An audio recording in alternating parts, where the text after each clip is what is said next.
Hello YouTube, Marielle here. Today I would like to share again another story with my wolf, and that one happened not so long ago. That was me. That happened just the last time he was here, and I dropped him off at the airport. So we already had said our goodbyes. As you know, I drove near the entrance of the departure. There was there were already cars. There was already a line of cars. Car dropping off other passengers, and the line really was kind of backed up. Really, there wasn't that much space,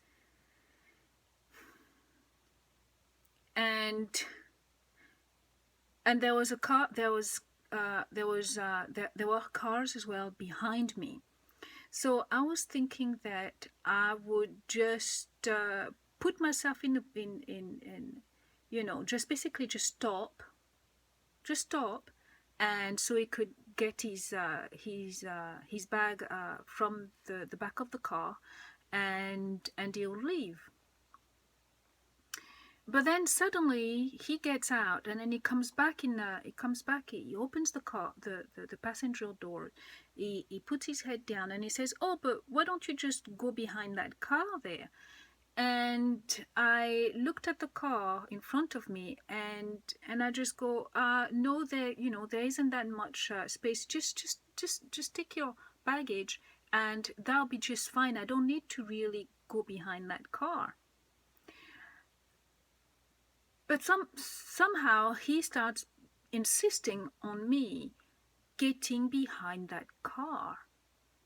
And I already had made my mental calculation that this wasn't going to be a good move for me to move behind that car. And also there was one of those attendants outside, making sure that the cars don't stop the flow of traffic, basically to keep things moving on a departure zone. And there was my wolf just getting agitated and really, and this is something that doesn't happen with him. He doesn't get agitated. This actually was the first time where I felt him acting in a very, like I said, agitated. And I just, because it was obvious to me it wasn't a good move.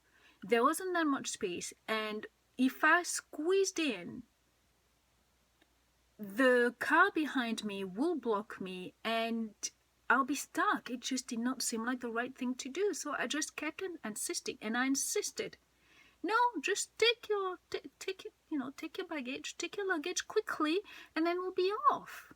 And he suddenly just almost threatened not to move, and he almost went like that by the side of the car with the door open, and he just went like that for a little while. And I went, take your baggage, take your luggage. And eventually he gave in, and then he left. And then I drove off. That was strange, but just like an awful lot of strange thing that has happened in my life since I've been with him, it meant nothing. It was strange, but I didn't think much of it. And that's one of the things as well with staying so long with people like that, is that you, over the years, over the month, you slowly being groomed to accept the unacceptable, to deal with things that are completely nuts, but you just take it, you just absorb it, and you put it somewhere on the back of your head, and then you just move along. And it's only once I found out the pathology of my husband, my wolf, and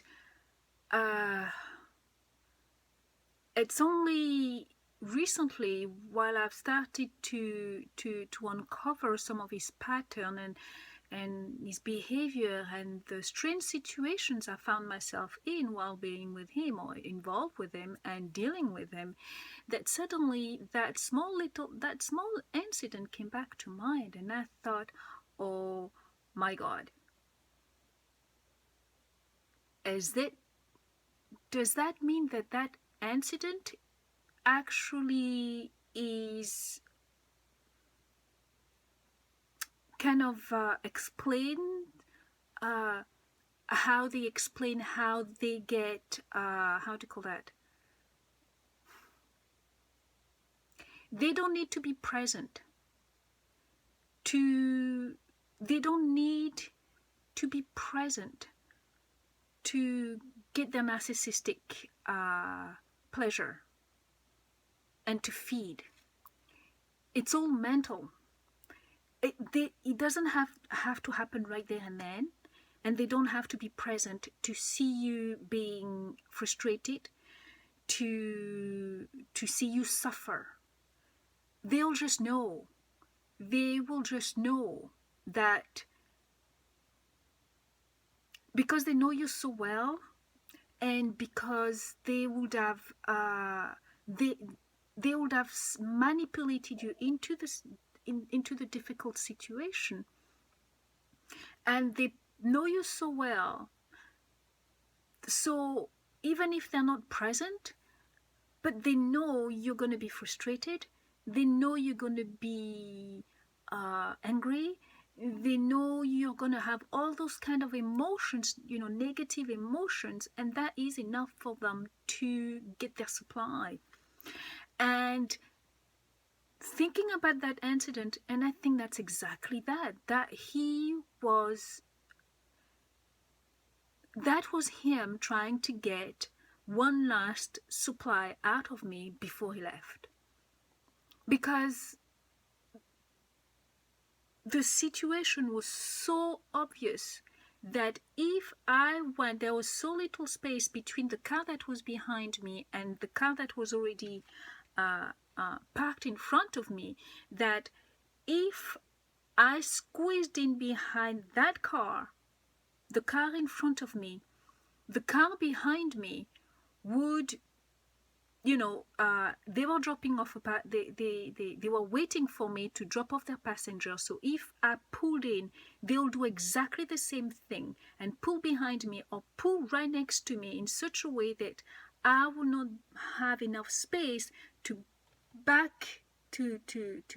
drive backward, so I can squeeze out of the space eventually. It means that I will be sitting there, sitting duck, waiting either for the people in front of me to move, to finish unloading, because they, it was a car with several passengers and several, they were unloading several bags. So I would have to wait for them to be done, or I'll have to wait for the person behind me to be done too. And usually when those cars, when they start pulling one after the other, usually because of the queue, you could be there for quite a while, unless the guy with the whistle comes and forces everybody to hurry. And my husband could see all of that. My wolf saw all of that, and he saw his opportunity to frustrate me. He saw his opportunity to frustrate me, and he really, really tried to make me anxious to please him, so that I'll put myself in that situation, just to calm him down.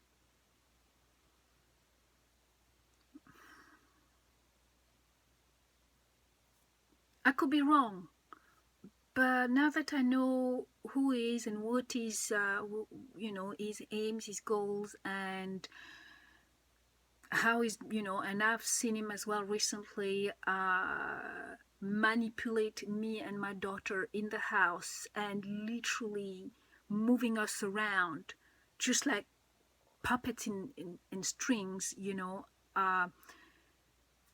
When I saw that live, I was creeped out. I was mesmerized. I was in awe, but I was creeped out as well. It was the weirdest thing ever, you know, because before, when things happened, it took me months, if not years, for me to even have a slight sure feeling of what the situation was about, you know, or how to feel about it. So confusing. I could never quite make sense of anything, even though I could sense it was just strange or wrong. It'll take me so long to figure things out. And usually, even when I figured them out with the wrong set of mind and the wrong set of thinking, because, you know, it was a case of just looking at me, but never looking closely at him. Whereas this time, because of all of you, you know, people who had the courage of coming here on YouTube and telling your stories, sharing your stories, and because of all those brave people as well that have gone on and wrote about this pathology and those kind of people. When I discovered all of that, and my wolf came back to town, and I saw him interact with me and our child, I was blown away. I was blown away by how he moved us, without any effort, so seemingly, so swiftly, so, you know, from one room to the next, and making us do things and see things and act a certain way. And, you know, whenever he saw that we were together, he'll basically move us. You know, if me and my daughter will be speaking, like once we, you know, I was doing something in the kitchen, and my daughter was sitting on the counter, and we were talking. And we were quite sitting, she was quite close to me, and we were communicating. And the back door was open, so I could see him from, you know, from the garden. And literally I could see him looking at us, and then suddenly he made a sign at me, you know, to come and see. Just went, you know, like this several times, and I thought, oh, and I said, oh, come on, no, you, but so nicely. That's the thing, it's so nice, you just can't think there's anything happening here. So I kept, you know, and then as I got there, he had nothing serious to say to me. You know, he had nothing to say to me. He actually said nothing to me. And I thought, oh, that's weird. And then not long after, I just realized, oh my God, he did not want me. He didn't like the fact that me and the child seemed close right in that moment. He caught a very an intimate moment that could foster, and you know, that could foster feelings and bonding. He had to break that. He had to interrupt it. He had to stop it right there and then, and he managed, and in, you know, effortlessly and without a shout, without anger on his face, he made it happen. He made it happen. And not long after that, the time before, he actually did something. He fixed something in the house, and I wasn't aware of it. And so instead of coming and telling me, oh, by the way, I fixed that, do you remember, you asked me to do that and I fixed that, he doesn't ask.